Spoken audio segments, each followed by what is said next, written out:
ចាតា hello សួស្តីចានេះខ្ញុំមកបង្ហាញពីប្រភេទចាបង្អួចបើកចាបង្អួចបើកនេះគឺបង្អួចបើកស៊េរី140ចាបងប្អូនអាចអញ្ជើញមើលបាននេះអូយ៉ាងម៉េចទៅចាស់នេះគឺជាអ៊ីសាឡង់អញ្ចឹងអ៊ីសាឡង់នៅឡែងនេះមកជន់ឡែងនេះមកជន់ហើយហ្នឹងគឺក្រងណាចាក្រងហ្នឹងគឺអ៊ីសាឡង់2ជាន់បែបនេះចំណែកឯអ៊ីសាឡង់កន្លែងនេះគឺជាអ៊ីសាឡង់ស្លឹកណាចាអញ្ចឹងចង់ជម្រាបជូនថាចេះចាបងអាចអញ្ជើញមើលចា sample បានចាតកតងទៅនឹងចា sample បើកចាស៊េរី140ចាអញ្ចឹងនេះគឺស្លឹកយើងដាក់កញ្ចក់ចាហើយប្រឡោះនេះជាប្រឡោះដែលយើងដាក់ចម្រឹងណាចាអញ្ចឹងប្រឡោះដែលយើងដាក់ចម្រឹងហើយមួយផ្នែកនេះទៀតគឺចាជាប្រឡោះដែលយើងដាក់សំណាញ់មូសអញ្ចឹងចង់ជម្រាបជូនថាចាបើកស៊េរី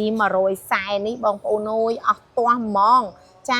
កាត់បន្ថយសម្លេងនឹងកម្ដៅ100លើ1000ហ្មងណាចា100លើ1000ហ្មងអែមណាអញ្ចឹងបងចាដែលមានតម្រូវការតាក់ទងទៅនឹងចាប្រភេទបើកចាបង្អួចបើកស៊េរី140កុំភ្លេចណាទំនាក់ទំនងមកស៊ីវាយអញ្ជើញមកមើល sample ផ្ទាល់បានណាចាទីតាំងផ្លូវ217ខណ្ឌដង្កោជាប់វីរៈបុនធម្មសាខាចំការដូងចាអរគុណបាយបាយ